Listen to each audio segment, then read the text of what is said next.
என்னை பார்த்த நிமிடத்தில் நான் உங்கள் ஃபேன் என்று சொல்லி அவர் சொன்ன நிமிடத்தில் நான் மெய்சிலிர்த்து போனேன். இப்படி ஒரு அங்கீகாரத்தை தம்பி தருவார் என்று நான் எதிர்பார்க்கவில்லை.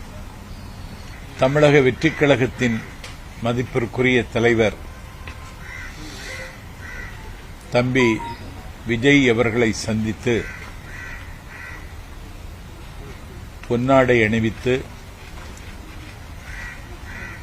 நீயும் முதல்வராகலாம் என்கிற புத்தகத்தை கொடுத்து தாவேக்காவில் இன்று என்னை நான் இணைத்துக் கொண்டேன். 6 ஆண்டு காலம் எந்த அரசியல் கட்சியிலும் என்னை இணைத்துக் கொள்ளாமல் திராவிட இயக்கத்தின் சொற்பொழிவாளர் என்று சொல்லி பெரியார் அண்ணா லட்சியங்களை பேசி வந்த நான் இன்றைக்கு தாவேக்காவில் இணைத்துக் கொண்டு